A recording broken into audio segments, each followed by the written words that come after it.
Hello tout le monde et bienvenue dans les fondamentaux du Deep Learning. Dans la précédente vidéo, nous avons écrit la courbe d'apprentissage de notre réseau de neurones tout simplement. Donc on a dit que notre modèle c'était ça, c'était les paramètres qu'on a appris là. Donc on va écrire le code qui peut utiliser ces paramètres là pour faire de la prédiction. Alors pour cela, je veux vous rappeler notre fonction erreur au départ, ok? Donc ceci. Alors, pour faire de la prédiction pour de nouvelles maisons, bien sûr, on n'aura pas le Y, n'est-ce pas? Donc, si j'appelle ceci predict, bien sûr, on n'aura pas le Y, puisque le Y, c'est la vraie valeur. C'est pour les X maintenant qu'on veut faire la prédiction. Du coup, on fait le produit matriciel de X et de V grâce aux paramètres qu'on aura appris. Donc, ceux qui sont ici, que je vous ai affichés. Et donc, du coup, après, on fait la somme avec B. Et du coup, cette partie-là, on ne le fait plus parce que ça, c'est pour calculer l'erreur. Mais P, c'est la prédiction directement. Donc, du coup, on retourne P, tout simplement. OK? On retourne P, tout simplement.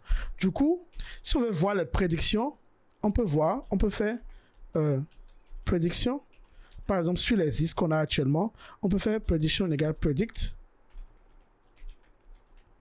X et params. Et donc, du coup, si on affiche, alors, regardez, prédiction. Ça, c'est ce qu'on aura prédit pour chaque maison. Et voici les valeurs réelles qu'on aurait dû prédire. Donc là, au lieu de 0,80, au lieu de 2, on a prédit 0,84. Là, au lieu de 5, on a prédit 3,35.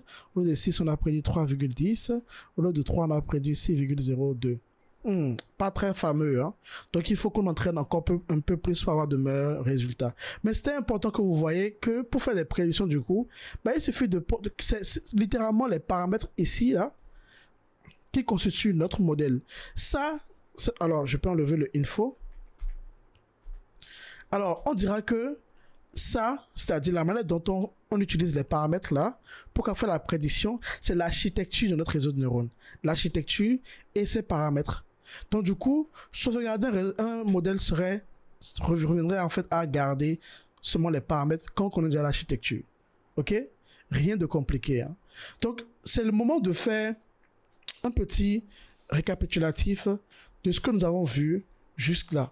Nous avons vu que tout d'abord, on a commencé par des paramètres aléatoires. On a défini une manière de calculer l'erreur. Nous avons écrit le code pour calculer cette erreur-là. Puis, nous avons utilisé les dérivés de cette erreur par rapport aux paramètres pour savoir dans quel sens il faut bouger, comment modifier l'erreur. Donc, d'abord, le forward propagation, le calcul de l'erreur. Puis après, le calcul des dérivés, qui est le backward propagation. Et après, le update. FBU, forward, backward, update. Donc, n'hésitez pas à garder ça en tête. Forward, backward, update. Forward, backward, update.